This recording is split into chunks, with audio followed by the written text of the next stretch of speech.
वसुदेवसुतं देवं कंसचाणूरमर्दनं देवकी परमानन्दं कृष्णं वन्दे जगद्गुरुं देवकी परमानन्दं कृष्णं वन्दे जगद्गुरुम्।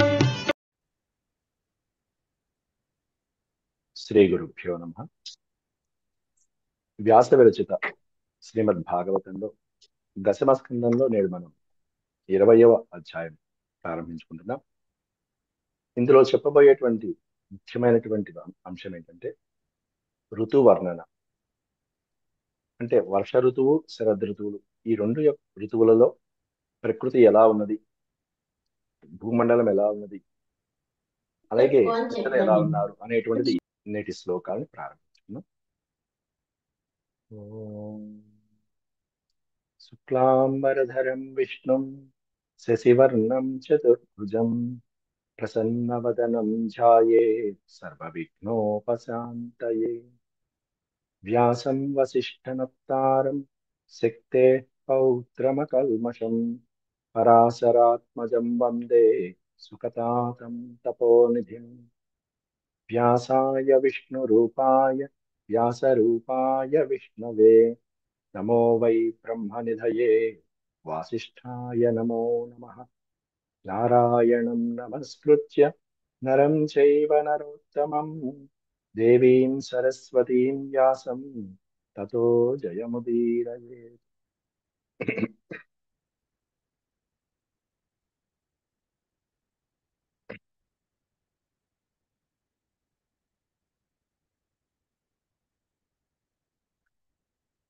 ఈ అధ్యాయంలో ఋతువర్ణన హాయిగా ఇప్పటి వరకు కూడా అనేకమైనటువంటి భగవానుని యొక్క లీలల్ని ప్రస్తావిస్తూ వ్యాస భగవానుడు ఈ అధ్యాయంలో కాస్త కృష్ణుల వారికి రెస్ట్ ఇచ్చినట్టుగా శ్రీకృష్ణ పరమాత్మకి ప్రకృతి తత్వాన్ని వర్ణిస్తుంది. ఎందుకు ఇదంతా మనకి వినాల్సిన అవసరమే ఉంది? వేసవికాలం ఎలా ఉంటుందో మనకి తెలియదా? వర్ష ఋతువు ఎలా ఉంటుందో మనకి తెలియదా? ఎందుకు ఈ కాలాల్ని వర్ణించడం అవసరమా? హాయిగా లీలని చెప్పుకుంటూ ఒక కథలాగా ఆఖ్యానంలాగా వింటూ వెళ్ళిపోతున్నాం కదా, మధ్యలో ఈ ఋతువులు ఎందుకు మనకి అనుకుంటాం. కానీ ఏదైనా ఒక కావ్యం రాయాలన్నా, మహాకావ్యం రాయాలన్నా వాటికి కొన్ని నియమాలు ఉంటాయి. వాటినే కావ్య లక్షణాలు, మహాకావ్య లక్షణాలు అంటారు. ఇవన్నీ కూడా పూర్వం పురాణాలలో, ఇతిహాసాల్లో అవన్నీ పాటించారు. అవన్నీ కూడా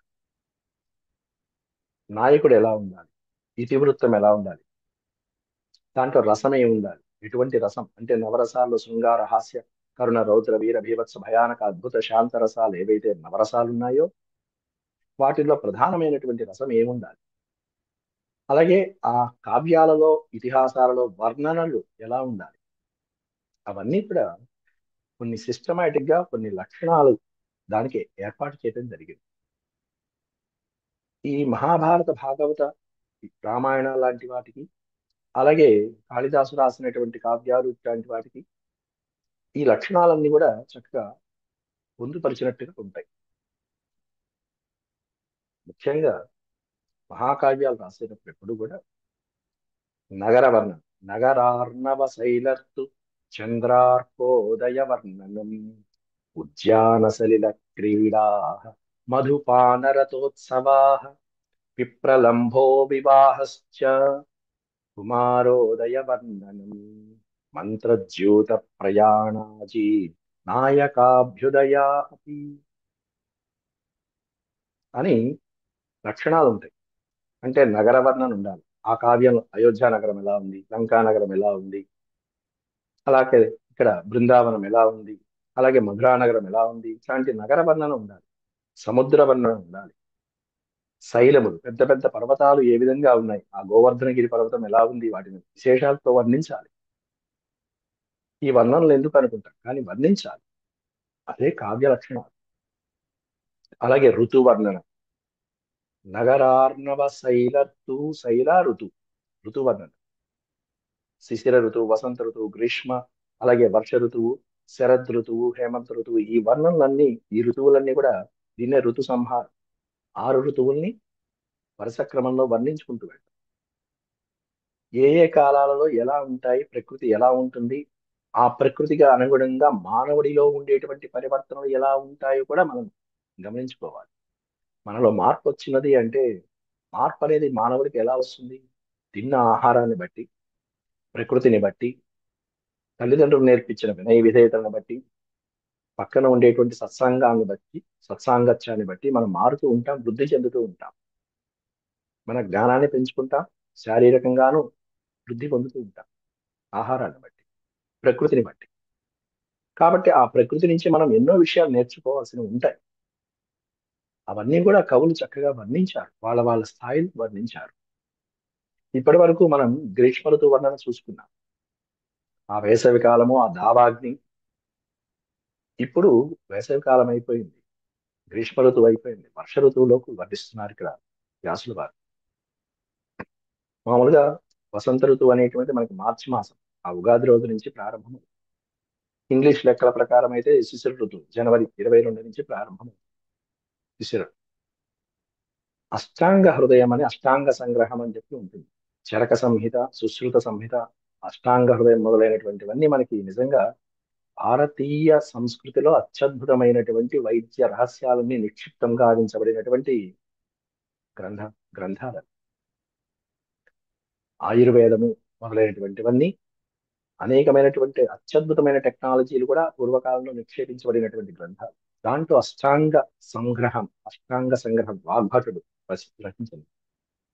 దాంట్లో కూడా ఈ 6 కాలాలని వర్ణిస్తూ, ఈ 6 కాలాల్లో కూడా మానవుడు ఎక్కువగా బలంగా ఉండేటువంటి ఋతువులేవి, బలహీనంగా ఉండే ఋతువులేవి, మధ్యస్థంగా ఉండేటువంటి ఋతువులేవి కూడా వర్ణించారు దాంట్లో.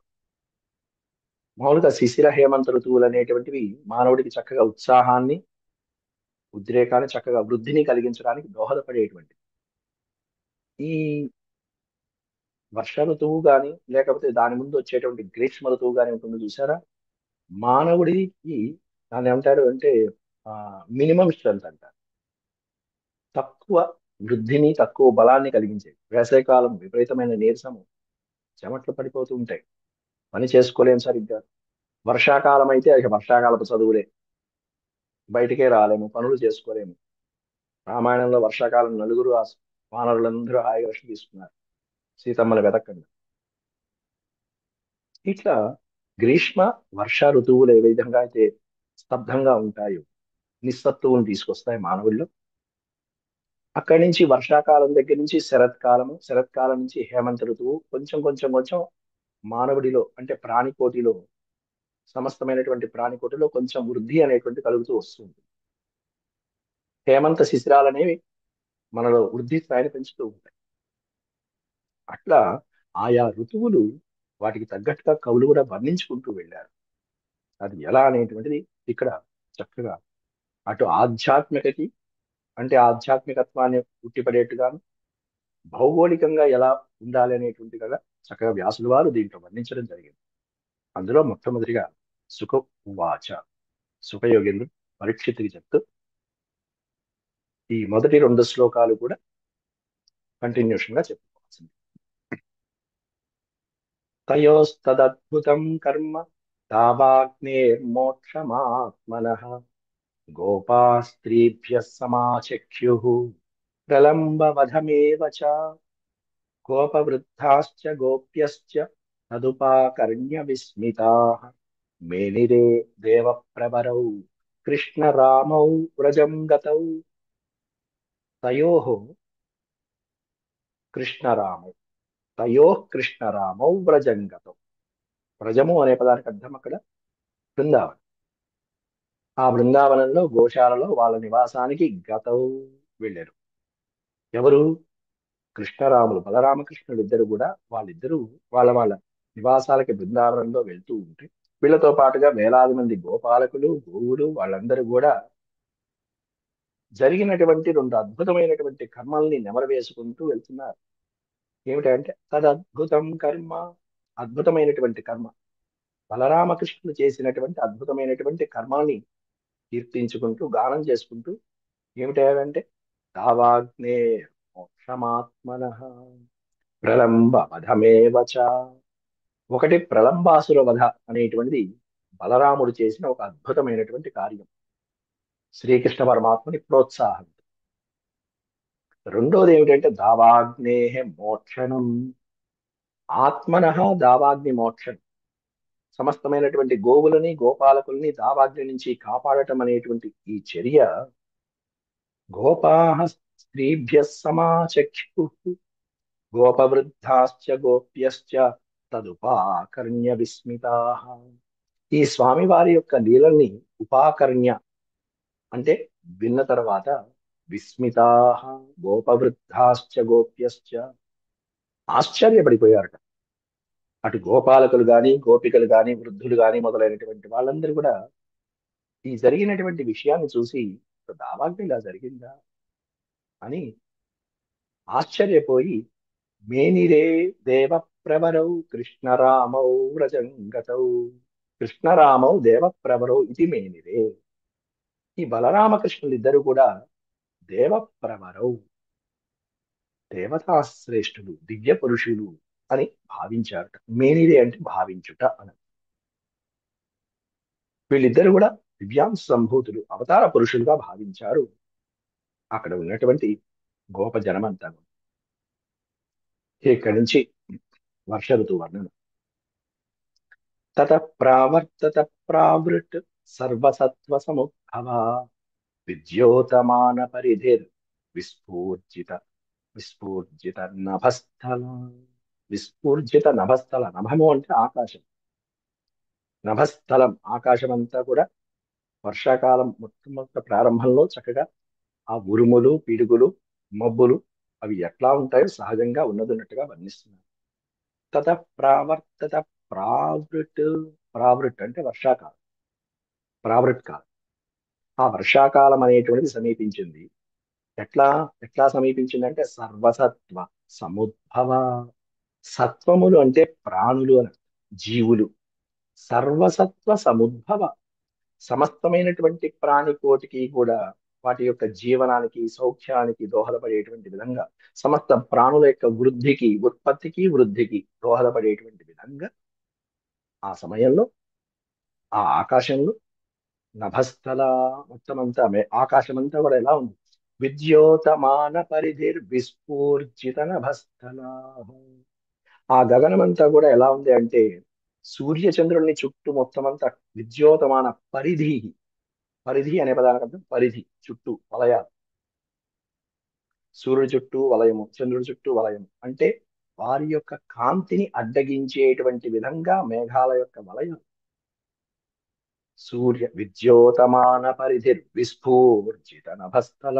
ఆకాశంలో అత్యద్భుతమైనటువంటి గంభీరమైనటువంటి నాదాలు చేసేటువంటి పిడుగులు, ఈ ధ్వనులతో ఆ మెరుపులతో ఆ వలయాలను, సూర్యచంద్రుల కాంతికి అడ్డం వచ్చేట్టుగా వలయాలతో అలా సమస్త ప్రాణికోటికి కూడా జీవనాధారమైనటువంటి వర్షాన్ని కురిపించడానికి మేఘుడు సిద్ధంగా అలా ముందుకు వస్తున్నాడు. సాంద్ర సాంద్ర నీలాంబుదైర్వ్యోమ సవిద్యుస్తనభి సవిద్యుస్తనయిత్నుభిః అస్పష్ట జ్యోతిరాచ్ఛన్నం బ్రహ్మేవ సగుణం బభౌ. సాంద్ర నీలాంబుదైర్వ్యోమ సవిద్యుస్తనయిత్నుభిః. విద్యుత్ అంటే మెరుపులు, ఓ పక్కన ఉరుములు మెరుపులు, ఉరుములు మెరుపులు. స్తనయత్నుభిః అనే పదానికి అర్థమే ఉన్నా మేఘాలు ఒక్కసారి గర్జించడం, ఓ పక్కన ఏమన్నా మెరుపులు. వీటితో సాంద్ర నీలాంబుదైర్ వ్యోమ, వ్యోమ అంటే ఆకాశమంతా కూడా నీల అంబుది, ఆ నీటిని ధరించినటువంటి మేఘాల యొక్క పంక్తులతో మొత్తం ఆకాశమంతా నిండిపోయింది, సిద్ధంగా ఉంది కురిపించడానికి. దట్టంగా ఉన్నటువంటి మేఘాలు, వాటికి కూడా ఒక లెక్క ఉంటుంది, అత్యద్భుతమైనటువంటి లెక్క ఉంటుంది. ఏ ప్రాంతంలో ఎంత వర్షం కురవాలి, ఎలా కురవాలి అనేటువంటిది. ఈ మేఘాలలో కూడా చాలా రకాల మేఘాలు ఉంటాయి. కొన్ని అలా వచ్చి ఆ ప్రాంతంలో కురిసి వెళ్ళిపోతాయి, కొన్ని గాలి కొట్టుకు వెళ్ళిపోయేటువంటి మేఘాలు ఉంటాయి. అలా గాలి వచ్చి కొట్టుకుంటే వెళ్ళిపోతే ఏమి లేదు, డమ్మి, అవన్నీ డమ్మి. అప్పుడే కొత్తగా వచ్చి కొత్తగా వచ్చి అలా నీటిని వర్షధారలతో తడిపేసి ఆ ప్రాంతం అంతా జలమయం చేయడానికి వస్తున్నటువంటి మేఘాలు. సాంద్ర నీలాంబుదైర్వ్యోమ సవిద్యుస్తనయత్నుభిః. ఎట్లా ఉన్నాడయ్యా మేఘుడు అంటే అస్పష్ట జ్యోతిరాచ్ఛన్నం బ్రహ్మేవ సగుణం బభౌ. బ్రహ్మేవ సగుణం బభౌ. ఆకాశం అంతా ఎట్లా ఉందంటే కాంతి లేకుండా ఉంది ఆకాశం. ఎందుకంటే నల్లగా ఉన్నటువంటి దట్టంగా ఉన్నటువంటి మబ్బులతో నిండిపోయింది. అస్పష్ట న స్పష్ట, స్పష్టంగా లేదు. జ్యోతిరాచ్ఛన్నం, అది వరకు ఎలా ఉండేది? అనేకమైనటువంటి తారల యొక్క కాంతితో, నక్షత్రాల యొక్క కాంతితో, సూర్య చంద్రుల ప్రకాశంతో జిగేల్మని ప్రకాశించేటువంటి ఆకాశం అంతా కూడా అస్పష్ట, అస్పష్టం. ఏమాత్రమో కాంతి లేని, కాంతి విహీనంగా ఉన్నటువంటి ఆకాశం అంతా ఎలా ఉన్నాడయ్యా అంటే త్రిగుణాలతో నిండిపోయినటువంటి బ్రహ్మదేవుడిలా ఉన్నాడని వర్ణిస్తున్నారు ఇక్కడ. బ్రహ్మేవ సగుణం బ్రహ్మేవ బభౌ. సగుణ, అసలైతే బ్రహ్మదేవుడు గుణానికి అతీతుడైనటువంటి వాడు. ఎందుకంటే ఆయన కూడా పరమాత్మ అంశే కాబట్టి, శ్రీ మహావిష్ణువు యొక్క అంశే కాబట్టి ఆయన కూడా గుణాతీతుడైనటువంటి. కాకపోతే ఒక్కోసారి గుణాల చేత మోహితుడైపోతే మొన్న ఏం జరిగింది? బ్రహ్మగారికి మాయ కలిగింది, విష్ణు మాయ కప్పేసి. అహంకారం అనేది వచ్చినప్పుడు కప్పుతుంది, ఏమీ లేనప్పుడు గుణాతీతుడిగా ఉంటాడు. విష్ణుమాయ ఒక్కటే బ్రహ్మదేవుడికి అలా ముంచగలదు. అంటే బ్రహ్మదేవుడి యొక్క కాలం అయిపోయింది అన్నప్పుడు అలా ఆ విష్ణుమాయ అలా పక్కన ఆయన నిద్రించేట్టు చేస్తుంది. అట్లా త్రిగుణాలు సత్వరజస్తమో గుణాలకి అలా లొంగిపోయినటువంటి బ్రహ్మదేవుడి వలె ఆకాశం ఆ విధంగా కాంతిహీనమైపోయింది, అస్పష్టంగా అయిపోయింది. ఎందుకంటే నక్షత్రాల కాంతి లేదు, సూర్యచంద్రుల కాంతి లేదు, ఏమాత్రం వెలుగు లేకుండా అలా ఉంది, అస్పష్టంగా కనిపించినట్టుగా ఉందయ్యా మేఘాల వలన. అయితే సూర్యుడు 8 మాసములు భూమి నుంచి నీటిని గ్రహించి 9వ నెలలో అలా పురుడు పోసుకున్నట్టుగా తన కిరణాలనే చేతులతో నీటిని వర్షించాడయ్యా, భూమాతకి అందించాడు జలాలని అంటూ ఈ శ్లోకంలో అత్యద్భుతంగా వర్ణిస్తున్నారు. అష్టౌ మాసాన్ని పీతం యద్భూమ్యాశ్చోదమయం వసు. చోదమయం వసు స్వగోభిర్మోక్తుమారేభే పర్జన్య కాల ఆగతే. పర్జన్య కాల ఆగతే. మేఘుడు సకాలంలో వర్షిస్తాడు. కాల ఆగతే పర్జన్య. కాలం రాగానే వాటి కాలం రాగానే వాటి సమయం రాగానే మేఘాలన్నీ అలా వచ్చి అలా వర్షిస్తాయి. వర్షాకాలం. మరి మిగతా కాలం అంతా కూడా ఏం చేస్తాడంటే సూర్యుడు భూమి నుంచి ఆ రసాన్ని అలా తన కిరణాలతో నీటిని గ్రహిస్తాడు. అనేకమైనటువంటి జలాశయాలలో, సముద్రంలో, అలాగే భూమి లోపల ఉన్నటువంటి పొరల్లోంచి కూడా నీటిని గ్రహించి 8 నెలలు భరిస్తాట. అష్టౌ మాసాన్ నిపీతం. నిపీతం అంటే తాగటం. ఎక్కడి నుంచి? యద్భూమ్యాశ్చోదమయం వసు. భూమి నుంచి వాటి యొక్క సారాన్నంతా, రసాన్నంతా అలా గ్రహించి తాగి తాగి తాగి తాగి తాగి లోపల పెట్టుకుని 8 నెలలు గర్భాన్ని మోసినట్టుగా అలా మోసి మోసి 9వ నెలలో మనకి వర్షిస్తారు. స్వగోభిర్మోక్తుమారేభే. అంటే స్వగోభి, తన యొక్క కిరణాలు అనేటువంటి చేతులతో, హస్తాలతో మోక్తుమారేభే. మోక్తుం అంటే విడిపించడం. ఆ జలాల్ని స్వచ్ఛమైనటువంటి జలాలుగా మార్చి ఆస్వాదయోగ్యంగా మనం జీవనోపాధిని కల్పించేటువంటి అత్యద్భుతమైనటువంటి జలాలుగా, పవిత్రమైన జలాలుగా మార్చి 9వ నెలలో మనకు అందిస్తున్నాడయ్యా. ఎవరయ్యా అంటే సూర్యుడు అనే ఒక మహారాజు. ఓ మహారాజు గారు. ఇక్కడ మహారాజుతో పోలిక ఎందుకయ్యా అంటే రాజులు చేయవలసింది అదే బాధ్యత. అది భాగవతం. ఓ పక్కన రాజనీతిని, ఓ పక్కన ప్రకృతిని వర్ణిస్తున్నారు వ్యాసులు వారు. అది ఆయన యొక్క గొప్పతనం. సూర్యుడు అనేటువంటి మహారాజు 8 నెలలు ఈ భూమి అనేటువంటి ప్రజల నుండి పన్నుని గ్రహించి గ్రహించి గ్రహించి సారాన్ని గ్రహించి గ్రహించి, అది కూడా ఎలా? ప్రజలకి ఇబ్బంది కలగకుండా, భూమికి మొత్తం ఇబ్బంది కలగకుండా, జీవనోపాధికి లోటు లేకుండా. పన్ను ఎంత గ్రహిస్తారు రాజు ప్రజల నుంచి అంటే 6% పన్ను గ్రహించాలి వాళ్ళ యొక్క ఆదాయం. ఇప్పుడు మనకి రకరకాల జిఎస్టీలు, స్టేట్లు అన్నీ వచ్చేసాయి. అవి కాకుండా పూర్వకాలంలో ఆ పన్ను దానికి ఒక కొలమానం ఉంటుంది. ఆ కొలమానాన్ని బట్టి తీసుకునేవారు. దానివల్ల ప్రజలకి ఎటువంటి ఇబ్బంది ఉండేది కాదు. ప్రజలు అంటే పుష్పంలోంచి తుమ్మెద పుష్పానికి హాని కలగకుండా మకరందాన్ని, మధువుని ఎలా గ్రోలుతూ ఉంటుందో, ఎలా స్వీకరిస్తూ ఉంటుందో, అలా రాజు అనేటువంటి వాడు ప్రజల నుంచి తుమ్మెద వలె ఆ మకరందాన్ని తీసుకున్నట్టుగా పన్నుని ప్రజలకి హాని కలగకుండా, జీవనోపాధికి ఇబ్బంది కలగకుండా తీసుకుంటూ ఉండాలి. తీసుకుని ఏం చేయాలి? పర్జన్య కాల ఆగతే, తగిన సమయం వచ్చినప్పుడు మళ్ళీ తిరిగి ప్రజలకి అనేకమైనటువంటి వసతుల రూపంలో, ఆరోగ్యము, విద్య, వైద్యము మొదలైనటువంటి సదుపాయాల రూపంలో వాటిని మళ్ళీ తిరిగి ఇవ్వాలి. అలా సూర్య భగవానుడు రాజు ప్రజల నుంచి పన్ను గ్రహించినట్టుగా సూర్యుడు భూమి నుంచి రసాన్ని గ్రహించి 8 నెలలు వాటిని అలా నిక్షిప్తం చేసుకుని పవిత్రమైనటువంటి జలాన్ని మళ్ళీ మేఘాల రూపంలో, కిరణాల రూపంలో ఇక్కడ అందిస్తున్నాడయ్యా అంటూ వర్ణించారు 5వ శ్లోకం. 6వ శ్లోకంలో ఇక ఈ శ్లోకంలో సత్పురుషుల యొక్క సాంగత్యం ఎలా ఉంటుందనేది వర్ణిస్తున్నారు. తడిద్వంతో మహామేఘాశ్చండశ్వసన వేపితా ప్రీణ ప్రీణనం జీవనం హ్యస్య ముముచు కరుణా ఇవ. తడిత్వంతో మహామేఘా చండశ్వసన వేపితా ప్రచండ శ్వసన వేపితా ప్రీణనం జీవనం హ్యస్య ముముచు కరుణా ఇవ. కరుణా ఇవ అంటే కరుణా హృదయంతో నిండినటువంటి వాళ్ళు ఎవరైతే సత్పురుషులు ఉంటారో, సజ్జనులు ఉంటారో, వాళ్ళకి ఎలా ఉంటుందంటే కరుణ ఆర్ద్రతతో హృదయం ద్రవించిపోయేటువంటి సత్పురుషులకి పక్కన ఎవరైనా దయనీయమైన స్థితిలో ఉంటే వాళ్ళ హృదయం కరిగిపోతూ ఉంది. దీన స్వభావంతో ఎవరైనా మనుషులు కనిపిస్తే, ప్రాణి ఏది కనిపించినా వీళ్ళ హృదయం ద్రవించిపోతూ ఉంది. వెంటనే పరోపకారం, పరోపకారార్థమిదం శరీరం, అందుకోసమే జీవించే వాళ్ళు వీళ్ళు సత్పురుషులు. అట్లా సత్పురుషులైనటువంటి వాళ్ళు ఎవరైతే దుఃఖితులైనటువంటి వాళ్ళని చూసి వాళ్ళు ఏ విధంగా అయితే సహాయపడటానికి ముందుకొస్తూ ఉంటారో, వారి క్షేమం కోసం చివరికి తమ ప్రాణాలను కూడా తెగించి,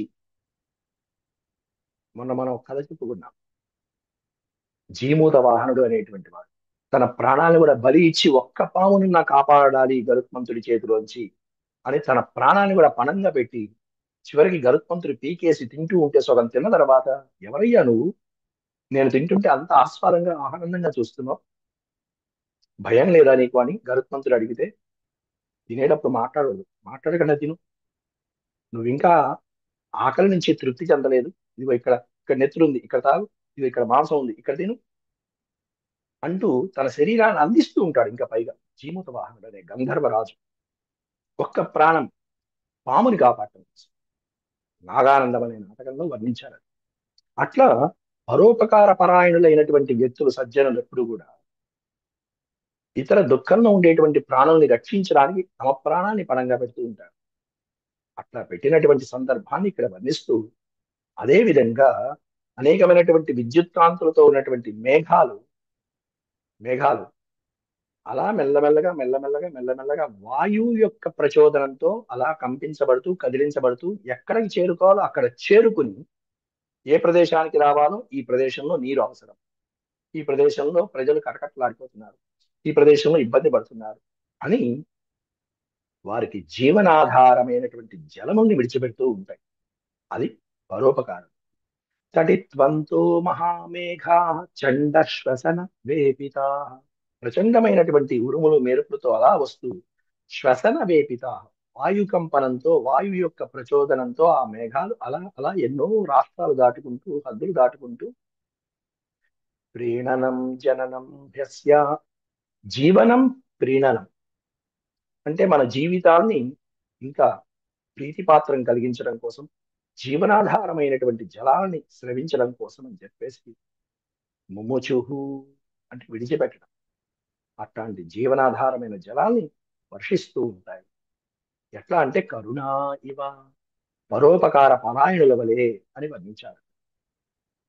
అంతేకాకుండా తర్వాత శ్లోకంలో తపస్సు చేసుకుని కృంగి కృషించి క్షీణించిపోయినటువంటి ఒక మహర్షి, ఒక సాధకుడైనటువంటి వాడిని వర్ణిస్తున్నారు. చూసారా? ఓ పక్కన వర్షాన్ని వర్ణిస్తూ ఆ శ్లోకంలో ఏదో ఒకటి, 5వ శ్లోకంలో ఉన్న రాజుగారిని చెప్పారు, 6వ శ్లోకంలో పరోపకారి అయినటువంటి సత్పురుషుని చెప్పారు, ఈ శ్లోకంలో తపస్సు చేసుకునే ఒక సాధకుని చెప్పారు. ఇలా ఒక శ్లోకం రాయటం అనేటువంటిది వ్యాసుల వారికి మాత్రమే సాధ్యమవుతుంది, ఇటువంటి శ్లోకాలు రాయటం. తపఃకృశా దేవమీఢా ఆసీత్ వర్షీయసీమహి యథైవ కామ్య తపసః తనుః సంప్రాప్య తత్ఫలం. ఇప్పటి వరకు గ్రీష్మ ఋతువు అయిపోయింది, వేసవి కాలం అయిపోయింది. వేసవి కాలంలో ఎలా ఉంటుంది పరిస్థితి? తపించిపోతూ తపన పడిపోతూ తపఃకృశా దేవమీఢా, ఆ తపస్సు చేసి చేసి చేసి చేసి కృషించిపోయి దీనంగా శరీరం అంతా శుష్కించి ఎండిపోయి, చెట్లు పరిస్థితి అదేగా. ఎండనక వాననక ఎప్పుడు చూసినా బయట అలా ఉంటాయి. అవో ఒక తపస్సాధకులు. ఎండ వస్తే ఆ గ్రీష్మ ఋతువులో ఆకులన్నీ రాలిపోతాయి, ఎండిపోతాయి. తపస్సాధకుడైనటువంటి యోగ సాధకులు కూడా అలా తమ శరీరాన్ని శుష్కింపజేస్తారు. తపఃకృశా దేవమీఢా ఆసీత్ వర్షీయసీమహి. అట్లా తీవ్రమైనటువంటి తపస్సు కారణంగా కృషింపచేసి కృషించిపోయినటువంటి తాపసి యొక్క శరీరం ఒక్కసారిగా ఈ వర్షాలకి భగవంతుడు వచ్చిన ఆయన, ఏమిటి నీ కోరిక? నువ్వు అనుకున్నటువంటిది నేను ఫలింపజేస్తున్నాను, నువ్వు అనుకున్నటువంటి కోరిక తీరుస్తున్నాను, నీ కోరిక ఏమిటో చెప్పు అని అడగంగానే ఏ విధమైనటువంటి ఉత్సాహం కలుగుతుందో, అంటే ఆ చేసిన తపస్సుకి ఫలితాన్ని పొందటం అనేటువంటి సమయం ఎప్పుడైతే వస్తుందో ఆ సాధకుడికి ఇంకా ఆనందం అంతా ఇంతనా. అట్లా వర్షాకాలంలో కృంగి కృషించిపోయినటువంటి జీవులకి, ప్రాణులకి, భూమాతకి ఒక్కసారిగా 8 నెలల తర్వాత ఫలం వచ్చింది అన్నట్టుగా భూమాత తపస్సు చేస్తుంది. ఎప్పుడు పడతావు, ఎప్పుడు పడుతుంది, నీళ్ళెప్పుడు, నీళ్ళెప్పుడు. యథైవ కామ్య తపసస్తను సంప్రాప్య తత్ఫలం మహి. మహి అంటే వసుంధర, భూమాత. ఈ భూమాత అలా ఎదురు చూసి చూసి చూసి చూసి కామ్య తపస తను. కామ్య తపస అంటే తాను నెరవేర్చుకున్న సంకల్పం కోసం, లక్ష్యం కోసం కఠోరమైనటువంటి తపస్సు చేసి చేసి చివరికి ఆ కోరిక నెరవేర్చేటువంటి ఫలించేటువంటి సమయం రాగానే సంప్రాప్య తత్ఫలం, దాని యొక్క ఆ తపో ఫలితాన్ని పొందినటువంటి ఆ సాధకుడి ఆనందం ఎలా ఉంటుందో భూమాత అంత పరవశించిపోతుంది. అత్యద్భుతమైనటువంటి తపస్సులు చేస్తారండి మహర్షులు. పార్వతీదేవి చేసింది, పంచాగ్నుల మధ్యలో తపస్సు చేసింది పార్వతీదేవి పరమేశ్వరుని వివాహం చేసుకోవడం కోసం. 5 అగ్నులు, 4 అగ్నులు పెంచుకుని 5వ అగ్నిగా సూర్యుని యొక్క అభిముఖంగా పెట్టుకుని తపస్సు చేస్తే అప్పుడు పరమేశ్వరుడు పరీక్షించి మరీ పెళ్లి చేసుకున్నాడు. అట్లా. అలాగే నిశాముఖేషు ఖద్యోతాస్తమసా భాంతి నగ్రహా యథా పాపేన పాఖండా నహి వేదా కలౌ యుగే. ఎంత బాగా చెప్పారు. కలియుగంలో వేద ప్రాముఖ్యత తగ్గిపోతుంది. కలౌ యుగే వేదాహ పాఖండా నహి వేద. వేద ప్రాముఖ్యత తగ్గిపోతుంది, వేదాలను నిరసిస్తారు. నిరసించేటువంటి మూర్ఖులు కొంతమంది పుడతారు. ఎవరయ్యా అంటే పాఖండ, చార్వాకాది నాస్తికవాదాన్ని ప్రబలిచేటువంటి మతాలు చాలా, కమ్యూనిస్టులు చాలా మంది ఉంటారు. పాఖండవాదం, బౌద్ధము, జైనము, సాంఖ్యము, లేకపోతే ఈ చార్వాకాది మతాలు ఏవైతే ఉంటాయో, చార్వా ఇట్లాంటి మతాలు ఏవైతే ఉంటాయో వీళ్ళు వేదాన్ని నిరసిస్తారు. ఇది కలియుగంలో ప్రబలుతూ ఉంటుంది. అట్లా నిశాముఖేషు ఖద్యోతాస్తమసా భాంతి నగ్రహ. ఈ వర్షాకాలంలో వచ్చేటువంటి మనకు కనిపించే సహజ సిద్ధమైనటువంటి సీన్ ఏంటంటే ఆకాశంలో నక్షత్రాలు కనిపించవు, సూర్యచంద్రులు కాస్త అప్పుడప్పుడు ఏదో మెరిసి అలా తమ కాంతిని మరింత ఎప్పటిలాగా ప్రభావితం అయ్యేట్టుగా ప్రదర్శించకుండా ఉంటారు. కేవలం మబ్బుల చాటును, ఆ మేఘాలు అడ్డు వస్తేను కాస్త.